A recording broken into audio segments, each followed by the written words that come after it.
Bueno, yo creo que podríamos ir empezando, ¿no? Sí, Son venga, 10, pues ya empezamos. si ya uniendo gente, con Sí, respecto sí, sí, a sí. lo que estamos, ¿os parece? Bien, vale, pues comienzo dando la bienvenida a todos los participantes a cómo abordar la vuelta al colegio en tiempos de COVID-19, ¿no? Son las 12:05 y vamos a disponer aproximadamente de una hora. Os voy a pedir que lo habéis hecho muy bien, que los micrófonos estén desconectados y que en el chat podéis hacer las preguntas que consideréis, además de todas las que hemos recibido cuando habéis hecho la inscripción y las personas que no han podido entrar hoy, que nos han enviado muchas que se contestarán todas, ¿no? Desde Método WIC hemos organizado esta charla tras numerosas solicitudes en todas nuestras embajadas, pues de estas angustias y estos problemas que tenemos ahora, ¿no? Este es un sistema que nos va a permitir no solo poderlo hacer en directo para más personas, sino además grabarlo y enviárselo a todas las que nos han dicho que por horarios y por incompatibilidad pues no podían estar hoy con nosotros, ¿no? La vuelta al colegio es una etapa llena de distracciones, de dificultades en este momento donde las relaciones, los deberes, la formación online, la formación presencial, todo se pone pues cuesta arriba, ¿no? Y necesitamos ayudar a nuestros hijos, pero también necesitamos pautas para saber ayudarlos, ¿no? Pues vamos a tener que convertirnos en padres y algunas veces incluso tendremos el rol de profesores, ¿no? De todo esto nos va a hablar Noelia, que trabaja con jóvenes y niños para ayudarles a gestionar sus emociones, controlar sus capacidades y sacar partido a sus habilidades. En definitiva, para valerse a sí mismo, ¿no? Y con los padres las ayuda a perder el miedo a dejar volar a sus hijos, a normalizar situaciones y a modificar aquellas conductas de los chicos que en ocasión crean malestar en el hogar, ¿no?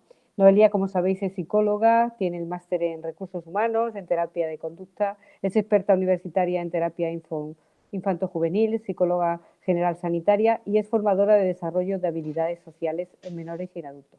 Cuenta con un amplio bagaje en psicoterapia y ha llevado a cabo proyectos de investigación en trastornos de aprendizaje. Actualmente es directora gerente del Centro de Psicología SEFODE y CEO de la empresa Método WIS. Noelia, buenos días. Te Buenos días dejamos a a ti todos. ahora hablar y, como os he dicho, hacemos preguntas por el chat y luego seguramente Noelia podrá contestar todas ellas. Muchas gracias. Buenos días a todos. Bueno, es verdad que va a haber un momento en el que os comparta una presentación. Eh, y bueno, en este momento es verdad que no voy a poder ver el chat, no voy a poder tener acceso al chat, pero en cualquier momento las vamos a recoger, en cualquier momento que vosotros escribáis las vamos a recoger y luego sí que es verdad que las vamos a ir respondiendo pues de forma global porque, bueno, sobre todo a través de este formato, lo que sí nos apetece es que, bueno, que sea algo dinámico y que, bueno, que en un momento dado pues, podamos cubrir toda esa incertidumbre que está acompañando toda esta situación que tenemos a día de hoy con, bueno, pues con el famoso COVID, con la famosa pandemia. Parece mentira, pero bueno, ya llevamos 6 meses, un poquito más de 6 meses con esta situación a nuestras espaldas, algo que comenzó que parecía que solamente nos iba a llevar 15 días, que solamente nos iba a parar nuestra vida durante 15 días, pues bueno, fijaos en qué punto estamos y las previsiones que tenemos por delante. Cuando todo empezó, hace 6 meses, y llegó ese momento, ese parón que estamos comentando, todos lo vivimos como de una forma un poco peculiar, ¿no? Al final era un poco una sensación de, bueno, paramos, estamos 15 días en unas semi-vacaciones y bueno, y ya está, y luego volvemos a la vida normal y tiramos para adelante. Y en ningún momento, pues bueno, nos planteamos que las circunstancias se iban a complicar de la forma que se nos han ido complicando. Esto fue avanzando y es verdad que en muchos momentos, y todos habéis sido fieles seguidores de redes sociales, de internet, y bueno, os habéis dado cuenta que al final esto nos acarreó muchas reflexiones de nuestra vida. Reflexiones de nuestra vida porque aunque pareciese que fuese un periodo parecido a unas vacaciones, no lo era. No eran unas vacaciones, era algo totalmente distinto. Nos vimos obligados a vivir juntos y a compartir de forma íntegra con nuestras parejas, con nuestros hijos, en algunas ocasiones con nuestros mayores, de forma íntegra 24 horas al día durante un mes y medio. Y bueno, pues esto nos trajo mucho, nos vino bien para darnos cuenta de qué cosas eran buenas y queríamos mantener en nuestra vida y qué cosas queríamos cambiar. Y nos planteamos, pues la verdad, pues muchos objetivos que queríamos conseguir. Yo no sé ahora mismo en qué punto estamos. No sé si habréis conseguido muchos objetivos de los que os habéis marcado. No sé si habéis conseguido cambiar muchas cosas. Si lo habéis hecho, enhorabuena. Y si no, pues bueno, esos cambios que tenemos pendientes todavía por implementar, pues bueno, vamos a ir dándonos cuenta un poquito de lo que tenemos que ir haciendo, ¿no? Y eso también lo hemos trasladado mucho a todo lo que tiene que ver con nuestros hijos, en el entorno académico, en el entorno escolar. Nos ha valido, bueno, la vuelta al cole todavía la estamos casi que aterrizando, ¿no? Hemos tenido mucha incertidumbre de cómo iban a desarrollarse las cosas. A día de hoy somos conscientes de que, bueno, vamos a tener a nuestros hijos algún periodo en casa. Y eso además, bueno, pues como decía Victoria, ¿no? Nos conlleva a que en algunos momentos vamos a tener como en ese momento de confinamiento, de cambiar nuestro rol de papás, de mamás y bueno, meternos en nuestro rol de profesor, que no es en muchas ocasiones algo que sepamos hacer y bueno, y si lo sabemos hacer, no es lo mismo hacerlo con nuestros hijos. Todo cambia, la paciencia cambia, los conocimientos cambian y bueno, al fin y al cabo cuando nuestros hijos están en el cole no es un poco como aquí cuando hacemos el trabajo, ¿no? Yo, al final cuando trabajo aquí con los menores luego se van a sus casas. De la otra forma mi menor es mío y se queda en casa. También tenemos el miedo de la incertidumbre a la integridad física, ¿no? De miedo a que nuestros hijos nos contagien, cómo pueden vivir ese contagio y bueno, pues eso también es totalmente respetable. Cuando estuvisteis en casa, cuando vivimos el confinamiento, ¿de qué nos dimos cuenta? Pues nos dimos cuenta o que nuestro hijo era más autónomo y responsable de lo que pensábamos, o todo lo contrario, de que fue un infierno. Y así además muchas veces lo verbalizáis en voz alta, ¿no? Me costaba que se sentara a estudiar, cuando lo hacía era, pues bueno, no paraba, era como si estuviera en otro sitio, estaba hablando continuamente de otras cosas, enredaba, yo le estaba haciendo la explicación y en ese momento se me iba a otro sitio y bueno, luego encima ya cuando todo se convertía en una lucha, en gritos, en enfados, cogía, lo hacía en 5 minutos y estaba perfecto, ¿no? Y esas son situaciones que ahora mismo tenemos miedo de volver a tener en casa, aparte de que, bueno, que ahora tenemos nuestra carga laboral, ¿no? Que es complicado. Además, los niños hoy día tienen que hacerse cargo, igual que nosotros, de una serie de protocolos que se han establecido en el centro educativo, igual que nosotros lo tenemos en nuestros puestos de trabajo. Pero bueno, también es verdad que los niños se adaptan muy rápido, que los niños en ese sentido, el ser humano en general es adaptable, pero los niños se adaptan rápido. Con lo cual, al final interiorizan muy rápido el protocolo, el lavado de manos, el número de veces, el uso de mascarilla, el grupo en sí, si funciona correctamente, además actúa como refuerzo y eso, bueno, pues es un lujo, ¿no? Que el propio grupo haga un poco de presión. Es que mientras hablaba estaba pensando en el cole de mi hija, de hecho pues ha pasado, ¿no? Que mi hija es chiquitita, tiene 5 años y bueno, no es obligatorio el uso de mascarilla, pero bueno, al final había un par de niños que no la llevaban y ha sido el propio grupo el que ha exigido al final la presión de que se pongan la mascarilla, con lo cual en ese sentido podemos estar tranquilos de que al final, pues bueno, todo va a seguir para adelante, ¿vale? Y que todo más o menos va a ser normal. Os voy a abrir una presentación porque creo que es importante, a ver, yo creo que es importante que sigamos un poquito en la presentación y que bueno, que nos guiemos en todo lo que vamos a comentar hoy, ¿vale? Vamos a presentarla. Como decíamos, ya hemos introducido un poquito el tema, ¿no? Ya hemos hablado un poquito de la vuelta al cole en esta era un poquito complicada, ¿vale? tenemos que reflexionar también cuando hablamos de la vuelta al cole de nuestros hijos en el punto nuestro, ¿no? En el punto de nosotros como padres, de cómo son nuestros días, ¿no? Nuestros días suelen ser bastante complicados ahora, ¿no? Tenemos que madrugar, tenemos que pensar más o menos, ¿no? Tenemos que ir al trabajo, vamos andando, vamos en coche, con la presión que eso también nos conlleva, estamos trabajando un tercio de nuestro día, eso encima nos exige mucha actividad mental y en algunas ocasiones mucha actividad física, mucha carga física.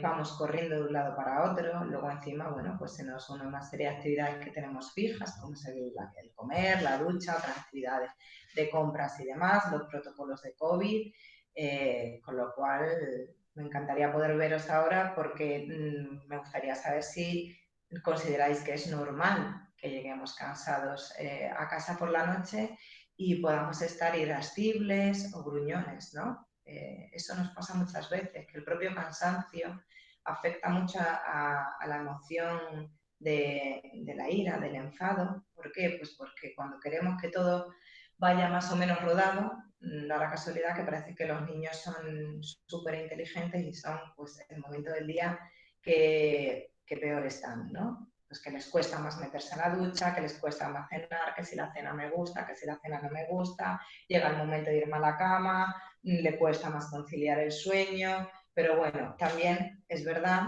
que vamos a hacer una pequeña reflexión y una pequeña unión.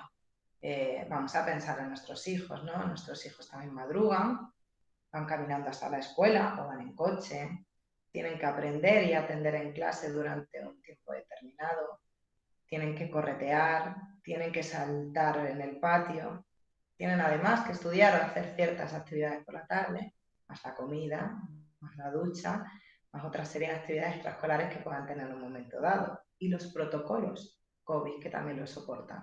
Con lo cual, digo yo que también será normal que llegue cansado por la noche a casa y que pueda estar algo irascible o gruñón. Veréis, en muchas ocasiones nos olvidamos de que nuestros hijos son personas como nosotros. Es verdad que es en versión mini, pero son personas. Y además que a nosotros nos rodea ese halo de responsabilidad que ellos en un momento dado están aprendiendo y tienen que asumir. La diferencia en principio que podríamos marcar que tienen con nosotros es que si yo como adulto no hago algo, yo sé que no voy a tener a nadie detrás que lo haga. O si tuviéramos a alguien detrás, ¿creéis que en un momento dado seríamos tan rigurosos en todas las actividades que hacemos diariamente?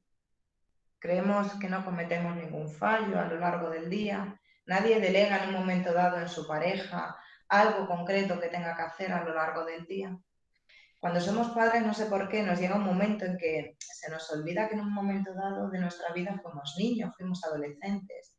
Y si fuéramos capaces, y de hecho cuando aquí, por ejemplo, trabajamos y los papás sois capaces de conectar en un momento, en un segundo, con ese niño, con ese adolescente que teníamos, sois capaces, somos más capaces de entenderlos, de entender lo que piensan o lo que están sintiendo en ese momento y somos muchos más certeros a la hora de dar la explicación, porque cuando tenemos ese momento de conexión somos capaces de explicar mejor las cosas para que nuestro hijo lo entienda, porque nos convertimos en ese niño que un día fuimos, ¿no? Que un día llegamos a ser. Cuando ya venís a sitios como los nuestros, a centros como los nuestros, los padres ya no podéis más, soléis estar desesperados, la situación os ha desbordado y os aparece casi siempre un sentimiento de que algo habéis hecho mal. Yo siempre os digo lo mismo, los papis de familias normalizadas, por supuesto que no haya una desestructuración, hacemos las cosas como sabemos o como creemos que es lo bueno. Pero bueno, no siempre funciona. Y eso nos pasa mucho en el entorno académico de nuestros hijos. Cuando hablamos en el tema de estudio, y ahora más que nunca, en la época en la que estamos de COVID, tenemos que prestar atención cuando hablamos del momento de estudio de nuestros hijos. Estudiar no es solamente me siento en la silla, memorizo el texto que tenga delante y ya está. Estudiar conlleva una serie de estrategias de aprendizaje que en la medida de lo posible, si ahora nuestro hijo tuviese esas estrategias de aprendizaje bien trabajadas o fueran estrategias de aprendizaje que tuviesen saludablemente interiorizadas, en las situaciones que hemos vivido durante el confinamiento, durante la pandemia, seguramente no las hubiéramos vivido. ¿Qué son estas estrategias? ¿Qué son estas habilidades de las que hablamos? Estas estrategias son, pues eso, habilidades que ponemos en marcha cuando tenemos que adquirir nueva información, cuando tenemos que aprender algo nuevo. Y es algo común en todas las personas, no es algo que digamos, lo tienen solamente los niños y lo tengo que desarrollar en los niños, no. Es algo que vamos a mantener a lo largo de nuestra vida. Dependen principalmente de tres factores: personales, instrumentales y ambientales. Cuando me refiero a factores personales, ahora os iré desgranando un poquito todos, ¿vale? Y os iré dando una pequeña pauta de cómo podemos ir trabajando cada una de ellas con nuestros hijos en casa.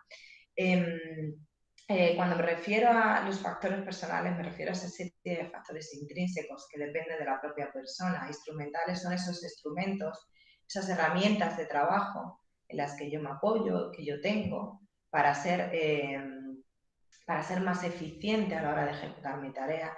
Y los factores ambientales es, pues como su propio nombre indica, ¿no? El ambiente en el que yo me siento a trabajar o me siento a estudiar.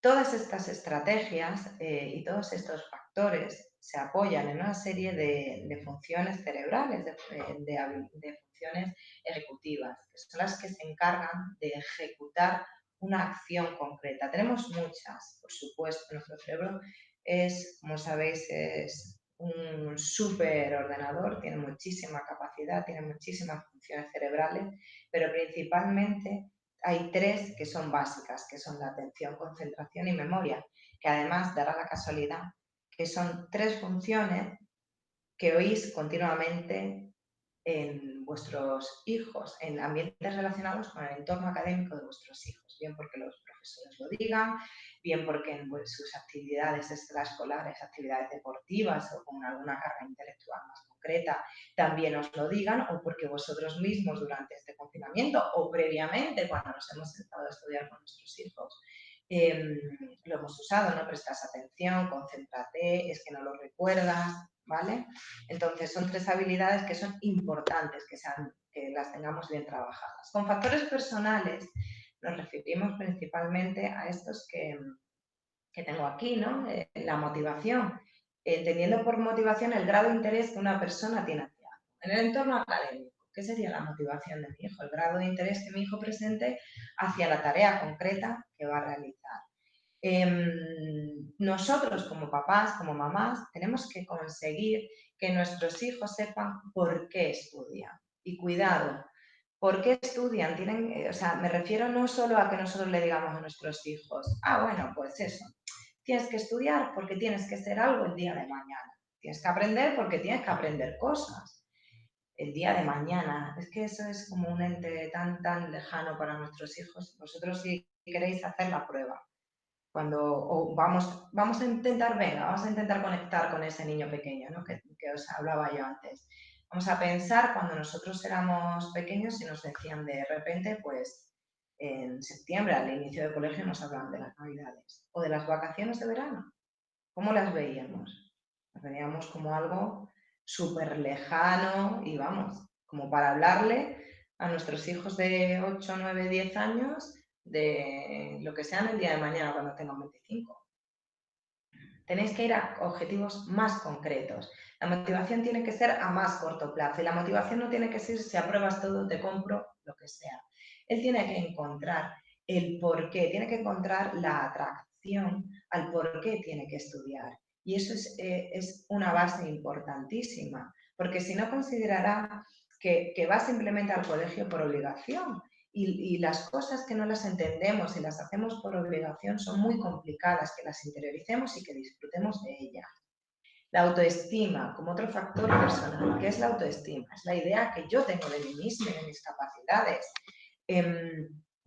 Cuidado con las etiquetas, yo siempre digo mucho eso. Hay que tener mucho cuidado con las etiquetas que yo le digo a mi hijo, que yo le digo diariamente. ¿Por qué? Porque al final nosotros nos comportamos tal y como nos etiquetan. Si yo tengo un niño muy movido, que puedo tener un niño movido, que ser movido no significa que tengo un déficit de atención, que sea hiperactivo, no tiene nada que ver, que ahora parece que todo lo que tengo a mi alrededor tiene que ser hiperactivo. Si yo tengo un niño muy movido y continuamente se lo estoy repitiendo, es que este niño no para, es que este niño es muy movido, y lo digo en todos los entornos, lo digo cuando hablo con los abuelos, lo digo cuando hablo con los tíos, se lo digo a él mismo, te quieres estar quieto, es que no paras un momento, es que es agobiante. Pero claro, hay momentos que es mi hijo, ¿no? Entonces hay momentos en que ese movimiento a mí incluso me llega a hacer gracia, con lo cual también hago un pequeño refuerzo. Yo os pongo ejemplo que yo al final, hay veces que yo a un niño aquí en el gabinete, pues le pregunto, llega el momento en que le preguntas, cuando te dicen mucho los padres, es que es muy malo, ¿qué tal? Y tú le preguntas al niño, pero hijo, ¿por qué crees? ¿Qué crees que te pasa? ¿Por qué crees que te comportas así? Y al final, pues te acaban diciendo, pues porque soy malo, ¿no? Entonces al final la etiqueta condiciona el acto, ¿no? O porque tengo TDAH, porque soy hiperactivo. Entonces, como yo soy así, me tengo que comportar así. El sueño, sé que el sueño os preocupa mucho a los papis, sobre todo en los adolescentes, porque cuando son más chiquititos los podemos controlar más. Es verdad que el hábito de sueño, la higiene del sueño, el que tengáis marcado lo que se llama dentro de higiene del sueño, es las rutinas que yo tengo antes de que mi hijo se vaya a dormir. Es importante que tenga una cierta calidad de sueño. Las rutinas son muy sencillas y seguramente que las tengáis ya en marcha y las pongáis, que es yo, pues, cenamos, nos ponemos el pijama, nos lavamos los dientes, leemos cuento, o los que ya son más mayorcitos pueden tener ahí su momentito de leer su libro, apagamos luces y nos vamos a dormir. Esto es algo que, fijaos qué curioso, el sueño y la alimentación son dos hábitos que son lo más primario del ser humano. Cuando tenemos un hijo, tenemos un bebé, el bebé lo más primario que tiene es el sueño y la alimentación. ¿Por qué llora? O por sueño o por hambre. Bueno, pañal y demás, pero por sueño y por hambre. Si nosotros, cuando nuestros hijos son chiquititos, conseguimos instaurar estos dos hábitos de forma correcta, es algo que nos va a facilitar para instaurar el resto de hábitos en nuestra vida. Es importante que esos dos hábitos estén bien instaurados. El tema de la alimentación, bueno, en cuanto a las horas del sueño, que también os lo preguntáis muchas veces, bueno, pues entre 6 y 13 años, cuando somos chiquititos, pues bueno, lo podéis controlar más, pero entre 6 y 13 años, más o menos entre 9 y 11 horas sería lo correcto. Cuando son más chiquititos, pues bueno, siempre hay unas horas correctas, menos de 5 años, que cuando ya empiezan primero infantil y demás, pues nos debemos mover entre unas 10 y 13 horas, pero ahí todavía no estudian, mis chiquititos, no llevan tareas para casa. Y 14, 17 años, pues nos estaríamos moviendo entre unas 8 y 10 horas, ¿vale? ¿Hay niños que son más dormilones? Sí, yo siempre os voy a decir hoy lo que soporta el papel, es decir, lo que es lo más o menos normalizado, pero bueno, siempre hay niños que necesitan más sueño, niños que necesitan menos. Y todo va a depender también un poco de la habilidad y de los rasgos de la personalidad del niño, ¿vale? Pero más o menos que lo sepáis, que hay como unos ratios, que son pues ya en adolescentes entre 8 y 10 horas, ¿vale? La alimentación, pues bueno, hay que cuidar un poquito la pirámide nutricional, esto, bueno, pues me imagino que más o menos lo controláis en casa, siempre siendo un poco conscientes de, bueno, que las comidas copiosas luego no ayudan nada a que, bueno, nos consigamos concentrar, que, bueno, que sean unas comidas como más con mucha carga nutricional, pero más ligeras a lo largo de la semana. La actividad física, fijaos, cuando tenemos niños pequeños que son muy movidos, siempre hay veces que llega un punto en que decís, yo es que necesito meterle una actividad física, necesito meterle una actividad que le requiera movimiento, porque, claro, es que así descarga y luego llega más cansado. Mi experiencia me dice que luego no llega más cansado, es decir, que llega al igual de cansado, pero sí que es verdad que la actividad física influye positivamente sobre nuestro rendimiento mental, influye mucho sobre la generación de neuronas, influye mucho sobre nuestra capacidad de atención, influye mucho sobre, pero ya es también en adultos, e influye mucho sobre nuestra capacidad de concentración. Y además, normalmente cuando la actividad física la realizan en grupo, bueno, se van adaptando a una serie de trabajo en grupo, de tomar decisiones, de resolver problemas, de compartir, entonces en esa parte es buena. ¿vale? La actividad física también. Las actividades extraescolares en general son positivas y son buenas. Hay que tener en cuenta mucho el tema de la sobrecarga, pero bueno, en principio son positivas y son buenas. Vamos con los factores instrumentales, que eran esas herramientas en las que nosotros nos apoyábamos un poquito, ¿vale? A la hora de ejecutar una tarea y en las que nuestros hijos se van a apoyar a la hora ya de trabajar. Quizás estos factores personales para que organicemos un poquito la información son los que más me van a influir a la hora de que mi hijo se siente a estudiar, ¿vale? Y ahora ya, bueno, pues tenemos un poquito a nuestro hijo sentado, ¿vale? Y aquí ya son, pues eso, el estudio activo, que se ha comentado en muchas ocasiones, ¿vale? ¿Cuáles son esos factores instrumentales? Pues por supuesto la parte propia de las técnicas de estudio. Esas herramientas, ese subrayado, esa capacidad de síntesis, el que sean capaces de elaborar unos buenos esquemas, unos buenos mapas mentales, unos buenos mapas conceptuales. Todo esto, además, os ayuda mucho a quitaros carga a vosotros para preguntarle, el repaso también, ¿para qué? Pues para no tener que estar pendiente de, voy a preguntarle a ver si se sabe la tarea, voy a hacerle yo el esquema, voy a ver cómo lo ha subrayado. Ellos tienen que ser autónomos en sí mismos, en sus capacidades. Una cosa es que vosotros le enseñéis al principio, que está muy bien, pero tienen que conseguir ser autónomos. Me preguntáis muchas veces que a qué edad hay que empezar a trabajar esta parte. Veréis, lo ideal es que nosotros empecemos a trabajar esto a partir de los 8 años. A los 8 años, y que ya, bueno, más o menos estamos segundo, tercero de primaria, pero a los 8 años, nuestros hijos tenemos ya que empezar a dotarles de estas estrategias, de estas herramientas. Tienen que aprender a subrayar, tienen que aprender a captar la información de un texto que es importante, tienen que aprender a resumir esa información, a hacer su síntesis, tienen que aprender a memorizarla y tienen que aprender a repasarla. Esto de yo me lo estudio todo el día antes y ahora hablaremos un poquito de la memoria. Aunque mamá o papá me lo pregunte y yo me lo sé qué ha pasado al día siguiente, no. Tenemos que enseñarles a planificar, que también es otro punto que tenemos aquí. La planificación, me refiero a la planificación del tiempo, que seamos previsores, que le enseñemos a nuestros hijos a ser previsores, a entender sus capacidades, a entender cuánto les cuesta memorizar algo, qué tiempo invierten en la realización de una tarea concreta. ¿Por qué? Porque incluso a nosotros como adultos nos pasa muchas veces. Una cosa es lo que yo me planteo en mi cabecilla y otra cosa es lo que la realidad, el tiempo que yo invierto en la ejecución de la tarea, ¿vale? Nuestra cabeza es mucho más rápida a la hora de planificar. Entonces, esas planificaciones le enseñamos a nuestros hijos que las hagan por escrito, que sean capaces de marcarse objetivos y que luego repasen si en el tiempo que ellos han marcado han sido capaces de estudiar, de hacer los deberes y de cumplir con lo que se habían planificado, cada vez les va a ir enseñando a ser más realistas en la ejecución de sus tareas, en el tiempo que van a invertir a la hora de estudiar o de realizar algo y cada vez van a ir cometiendo menos errores. Y por supuesto el tema de la lectura, la velocidad lectora.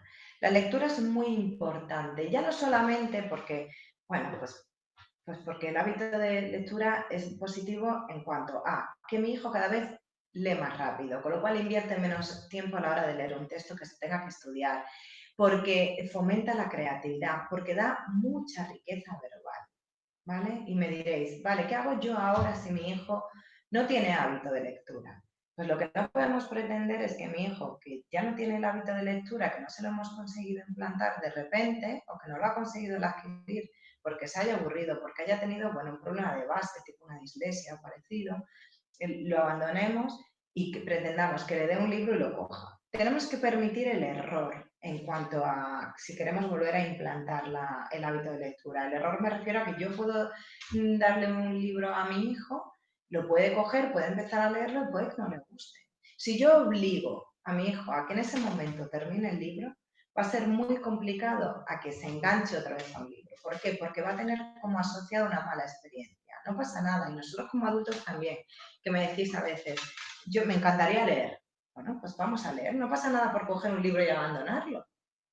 vamos a coger otro y ya llegará un momento en el que consigamos coger un libro que realmente nos enganche.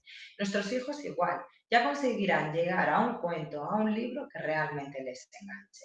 Una vez la hacía me decía, es que se está poniendo a leer el libro de los jugadores del Real Madrid, ¿qué más nos da si lo importante es que vaya leyendo? Vamos a empezar, pues que le gusta el Real Madrid y se engancha con los jugadores del Real Madrid, pues que empiece por ahí. Ya iremos cambiando y ya iremos introduciendo otro tipo de lectura, ¿no? Que sea más de placer.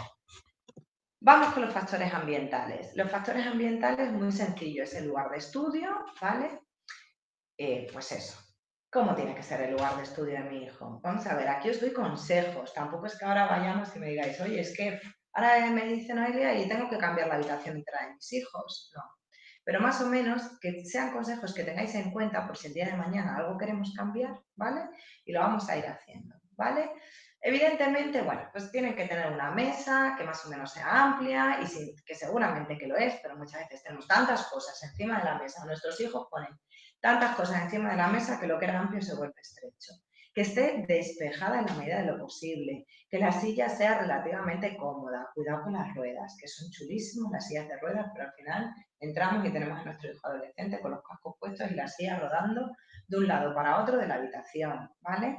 Y los elementos de distracción, y en la medida de lo posible que sean pocos. Está muy chuli los corchos que le ponemos en las habitaciones a nuestros hijos, pero normalmente, ¿dónde se pone el corcho? Encima de la habitación de estudio, o sea, de la mesa de estudio. Y está con las fotos de verano, la foto de los amigos, pues yo qué sé, el concierto que va en los adolescentes, el concierto que tal, el otro con el patín, que es el deporte que practica, y yo estoy trabajando, estoy haciendo mi tarea y cada vez que levanto la cabeza, pum, me voy a la foto del verano pasado, pues ¿qué hago? Pues empiezo a volar, y qué tal, y que bien me lo pasé, yo ojalá vuelvo a las vacaciones, y mis amigos, y qué estarán haciendo, y demás, ¿vale? Móvil, evidentemente, fuera, en la medida de lo posible, que sé que es una pelea, y si queréis otro día hablamos de tema móvil, ¿vale? Y con organización me refiero sobre todo a organización física del espacio. Sé que esto es una pelea para los papis y para las mamis, habitación recogida. Lo sé, que me vais a decir, pues peleate tú con mi hijo, pero la habitación a la medida de lo posible recogida. Que sea un hábito para los que ahora estáis escuchando y tenemos hijos más o menos chiquititos, que sea un hábito que podamos irle instaurando. ¿Por qué? Porque cuando las cosas están descolocadas sin querer, son más estresoras. Entonces ya, ¡pum!, se nos vuelven como elementos de distracción. ¿Vale? Y bueno, el ruido, en la medida de lo posible que esté en un ambiente tranquilo, que no haya música. Si nosotros estamos con la tele en la habitación de al lado, que es perfectamente posible, pues bueno, intentar que el volumen sea relativamente bajo. Si la habitación de mi hijo pega con la cocina, bueno, pues vamos a intentar no cocinar o encender la Thermomix y hacer el batido más rico del mundo, ¿no? Entonces, bueno, en la medida de lo posible, pues calmar un poco también y aportar tranquilidad en el tema ruido, ¿vale? Porque, bueno, todo lo que podamos ir ayudándoles en ese sentido, pues mejor, ¿vale? Funciones ejecutivas, os hablaba de funciones ejecutivas. Al principio os decía que aquí era donde se apoyaba todo lo que estamos hablando hasta ahora, ¿vale? ¿Qué son? Pues como os pongo aquí, son las que se ponen en marcha cuando les exijo cualquier tipo de actividad en mi cerebro.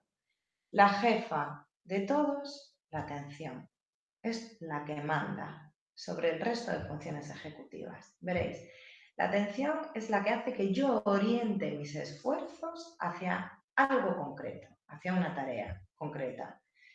¿Dónde me entra a mí esa información? Pues a través de los sentidos, a través de los 5 sentidos, de la vista, del gusto, del tacto, del olfato, ¿vale? Si vosotros ahora estáis aquí, estáis escuchándome, estamos algunos con nuestros cascos, ¿no? Pero bueno, si oímos de repente un ruido, seguramente pum, nos vayamos para otro lado y miremos. Cuando yo consigo gestionar de forma correcta mi capacidad de atención y cuando consigo centrarme en algo, cuando la consigo sostener en una tarea concreta, entra en marcha mi otra función ejecutiva estupenda y maravillosa, que es la concentración, que es la que hace que me mantenga en una tarea durante un determinado periodo de tiempo. Hice por ahí una entradilla hace poco también en las redes sociales, porque es verdad que son dos términos que usamos indiscriminadamente. nos venís y al final no sé, si vuestro hijo no atiende o no se concentra, no es lo mismo, ¿vale? No es lo mismo. Atender es cuando yo consigo que oriente su esfuerzo hacia los deberes y concentrarse es cuando yo consigo que durante un periodo de tiempo determinado esté haciendo esa tarea, ¿vale? ¿Cuánto tiempo vamos a exigir esa tarea? Pues bueno, más o menos. Yo ahora mismo tengo, yo os decía antes, una niña de 5 años, pues más de 10, 15 minutos que esté haciendo una tarea concreta no lo voy a exigir. Y esto lo vamos aumentando exponencialmente, ¿vale? Conforme vayan siendo más mayores. ¿Hasta qué tiempo más o menos es el ideal? Pues bueno, cuando ya tenemos niños de 15, 16, 17 años que sean capaces de mantenerse durante una hora, hora y media en la tarea, es correctísimo. Hay que planificar, hay que enseñarle muy bien también, en la parte de planificación, hay que enseñarle muy bien a nuestros hijos a que planifiquen sus descansos. El descanso es importantísimo para nuestro cerebro. Es importantísimo que seamos capaces de parar, desconectar de una tarea para meterme en otra, ¿vale? Más o menos la pauta que le tenéis que dar a vuestros hijos es que cada horita, cada 60 minutos descansen unos 5 o 10 minutos y si somos capaces de aguantar pues una hora y media, que somos capaces de aguantar, de que nuestros hijos aguanten durante 90 minutos, pues eso, que descansen en torno a 15 minutos. ¿Para qué deben aprovechar los descansos? Que ya aprovecho y os doy también un poquito de pauta aquí. Pues para beber agua, hacer pipí, picar algo, mirar el móvil en ese momento, ¿vale? El tema de la concentración os quiero que lo tengáis muy presente para el momento en que nos convertamos en profes este año durante nuestra era COVID de cole. ¿Por qué? Porque cuando nuestros niños son pequeños, que sepamos más o menos lo que le podemos exigir, que si está 10 minutos en la tarea y pum, se va, que no nos llevemos las manos a la cabeza si tiene 6 años, ¿vale? Que más o menos tiene que estar ese tiempo, 15 minutos, 20 como mucho, ¿vale? Y luego nuestra memoria, nuestra estupenda memoria. Tenemos varios tipos de memoria, la que nos interesan principalmente 3, la tengo aquí puesta, memoria a corto plazo, de trabajo y largo plazo. La memoria a corto plazo es en la que me entra la información, ¿vale? Y tiene una duración determinada. Yo me llega a entrar la información, ¿vale? La capto, la atención, pum, entra en nuestra cabecilla. La proceso, la siento, la entiendo, importante, la entiendo, entra en marcha mi memoria de trabajo. Cuando yo la comprendo y la entiendo y soy capaz de anclar esa información nueva que estoy aprendiendo con información que yo ya sabía de antes, entra en marcha mi memoria a largo plazo, ¿vale? Que es la que a mí me va a valer para cuando yo tengo que hacer un examen, que es la que a mi hijo le vale cuando tiene que hacer un examen, ¿vale? Es importante que perdáis tiempo cuando tengáis que explicarle algo a vuestros hijos, ¿vale? Que perdáis tiempo en que sean capaces de saber el porqué de lo que están aprendiendo, el cómo se hace, que sean capaces ellos por sí mismos de encontrar ejemplos en su vida diaria de lo que estén aprendiendo en ese momento, porque eso significará que ya lo han interiorizado, ¿vale?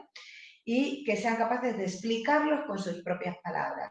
De ahí también que me resulta importante todo el tema de la lectura. Porque si mi hijo tiene fluidez y riqueza verbal, va a tener capacidad y recursos suficientes como para explicar algo y no se lo tiene que aprender de memoria. Ahí os decía antes, en el tema de los repasos y de la planificación, es verdad que muchas veces, pues en determinados centros educativos, que bueno, que se le piden a los niños que más o menos digan las cosas al pie de la letra. Bueno, lo ideal es que nuestro hijo sea capaz de entender algo y explicarlo con sus propias palabras. Por eso muchas veces cuando se aprenden algo y vosotros se lo preguntáis el día antes, se lo han aprendido como un papagayo. Eso no es memorizar, eso es memorismo. Y es que llevan la información con alfileres. Como os he dicho, la memoria a corto plazo tiene una capacidad determinada. Si son conceptos concretos, me aprenden entre 10 y 15. Y si es un texto, ¿vale? La capacidad de retención no me dura mucho más de 24 horas. Con lo cual hay veces que veis el examen, vuestro hijo suspende, veis el examen y llega el momento y dices, pero vamos a ver, pero si yo esto te lo pregunté ayer, ¿cómo es posible que ayer te lo supieses y hoy no?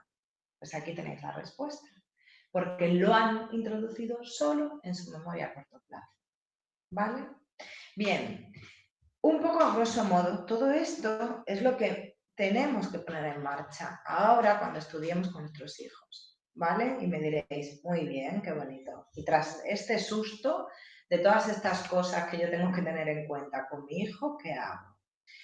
Yo, sobre todo, os he puesto encima de la mesa hoy para que entendáis el porqué de determinados momentos, el porqué os ha pasado ciertas cosas que os ha pasado o en otros o antes de la pandemia, en el momento pandemia.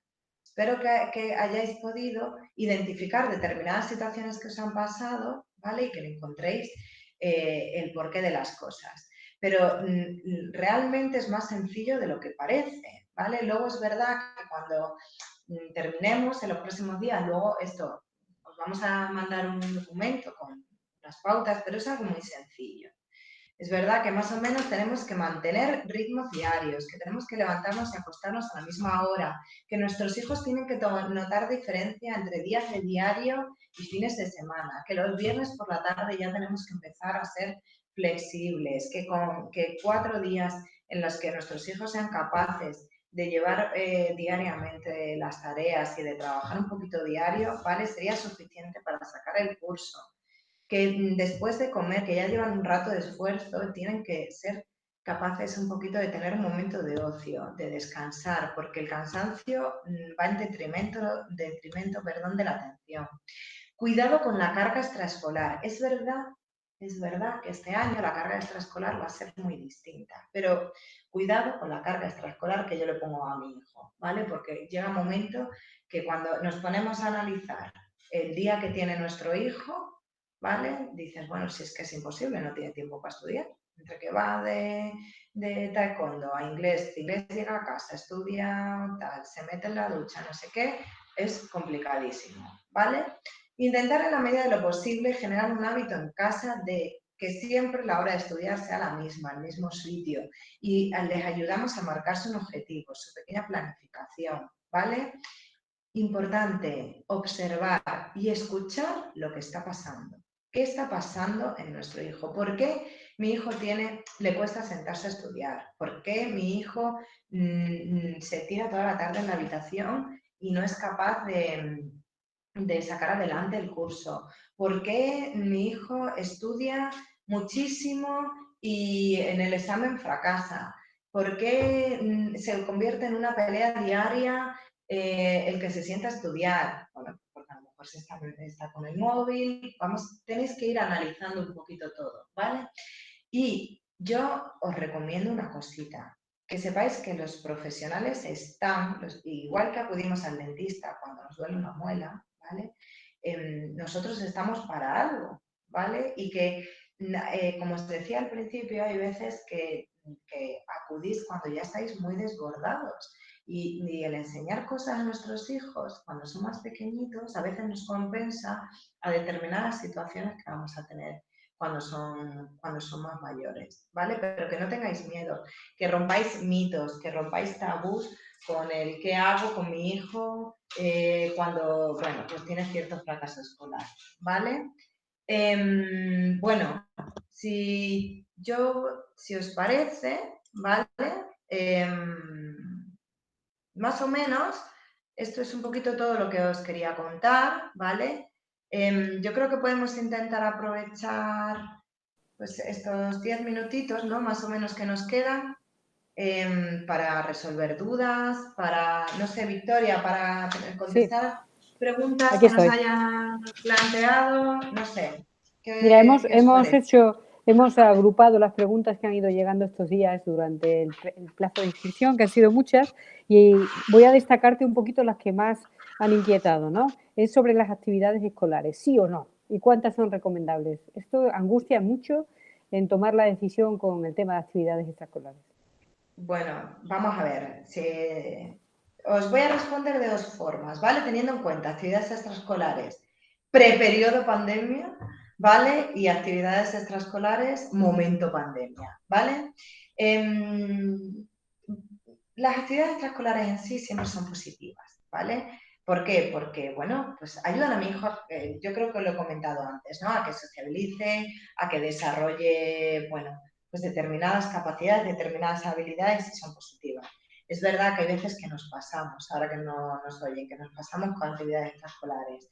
Y tienen inglés, tienen taekwondo, tienen conservatorio, tienen no sé qué, tienen además pues, clases particulares. Bueno, yo no recomendaría mucho más de una, dos actividades extraescolares, ¿vale?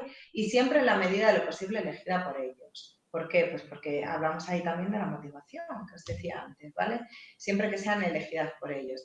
Ahora, en el momento en el que estamos, ¿me tengo que llevar las manos a la cabeza teniendo en cuenta el COVID porque mi hijo no vaya a alguna actividad extraescolar?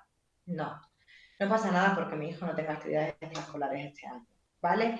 Pero, bueno, pues ya sabéis un poco todo lo que se ha planteado, ¿no? Que sean actividades al aire libre y demás, con lo cual, bueno, que sea una actividad ya, aprovechando que sea deportiva, fenomenal, ¿vale? Pero no pasa nada. Recomendables, pues ya os digo, una, dos, y que este año mi hijo no tiene que ir a actividades extraescolares, pues que no vaya, ya os digo, que no pasa nada. Mira, otra pregunta, Noelia. Las voy a hacer ya del tema de pues el que te está llevando y ocupando ahora. Nos dicen, ¿a qué hora, a qué edad debe empezar a estudiar sola el niño?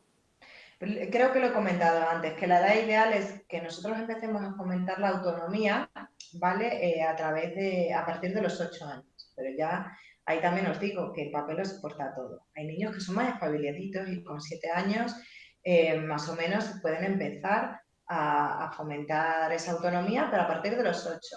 Lo ideal, ¿cómo lo podemos hacer? Veréis. Lo ideal es que empecemos a retirarnos, de tal forma que nosotros empecemos a desaparecer de la habitación, del lugar de estudio, y que haya periodos en los que no estemos. Empezamos 5 minutitos, 7, 10 y demás. Que mi hijo al principio no lo acepta porque está todo el rato, mamá, papá, preguntando dudas. Le empezamos a enseñar que tienen que agrupar las dudas. Primero, que intenten solventarlas por ellos mismos y les damos herramientas, ¿vale? Si tienes dudas sobre esto, a ver, ¿cómo lo podemos hacer? ¿Cómo puedes encontrar la solución? ¿Puedes ir a tu libro? Vamos a ver si en tu libro lo encontramos, ¿vale? Y luego que te vayan agrupando las dudas. Es decir, intenta hacer todo lo que sepas, hijo, y ya a partir de ahí, pues venga, vamos a empezar a resolver, o sea, vamos a empezar a hablar de todo aquello que no sabes hacer.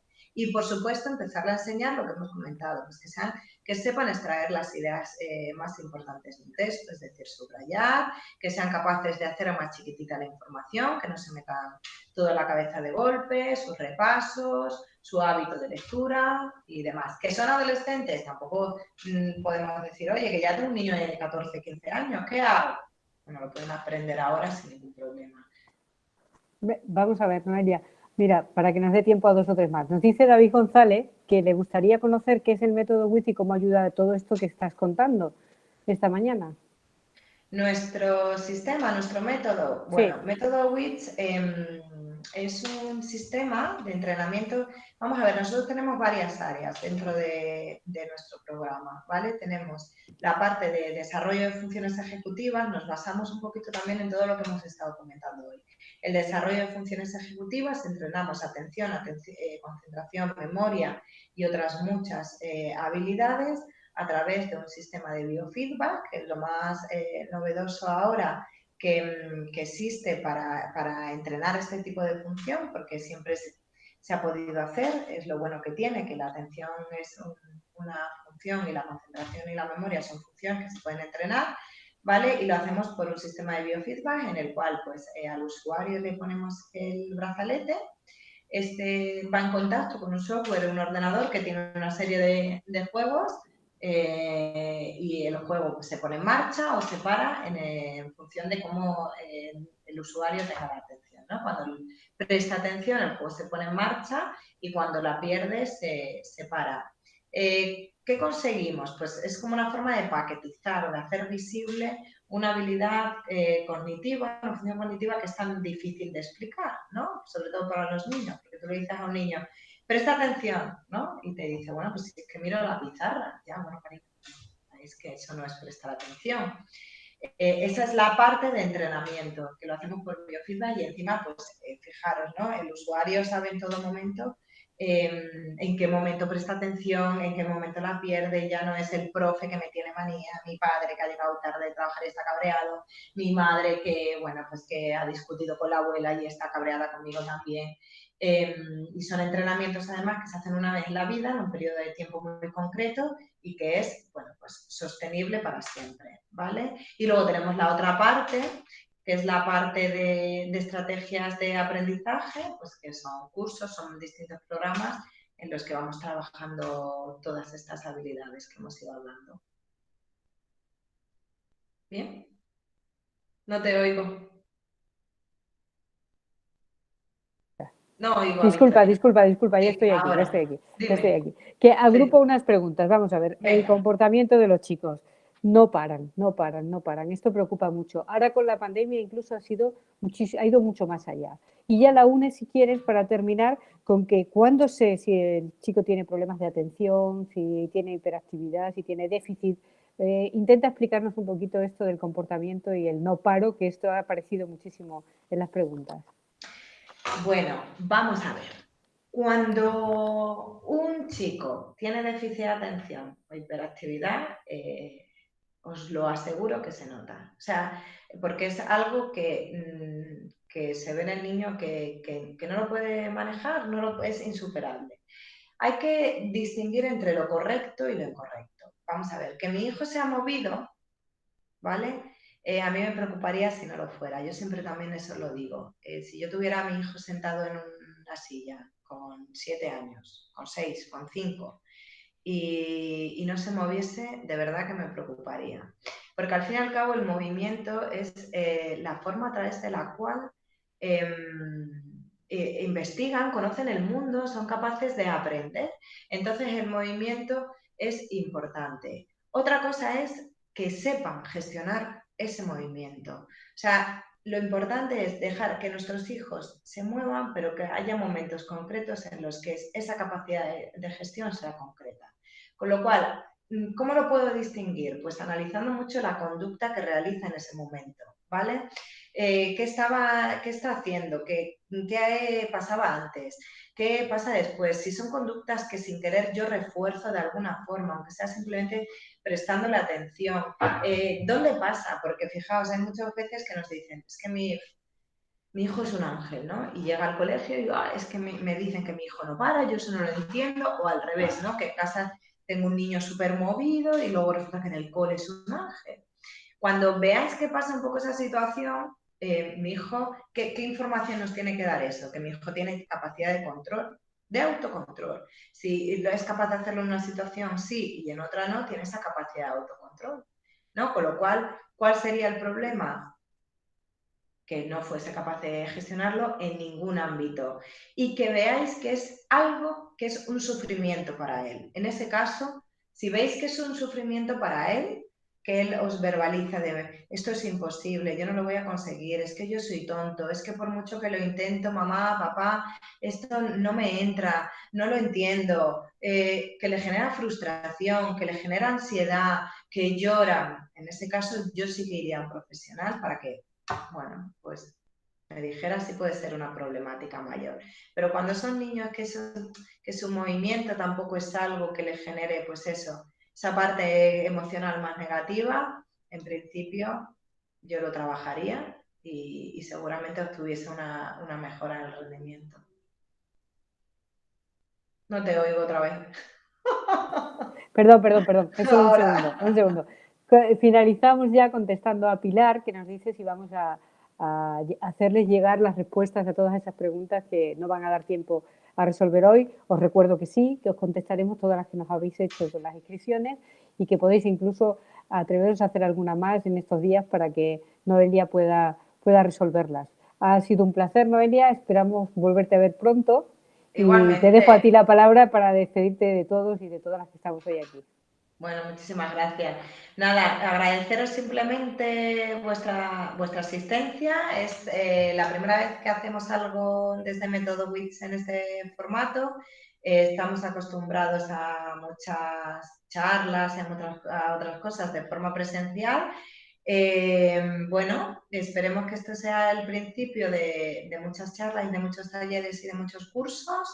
Y nada, animaros a esta época que nos viene y bueno, que sepáis siempre que estaremos a vuestra disposición, tanto yo como cualquiera de nuestras embajadas, de nuestros centros a nivel nacional, para poderos ayudar en esta dura tarea que es de ser padres, en esta dura tarea que va relacionada con el ámbito académico. Que disfrutéis de vuestro fin de semana, de vuestro sábado, que yo creo que os lo habéis ganado.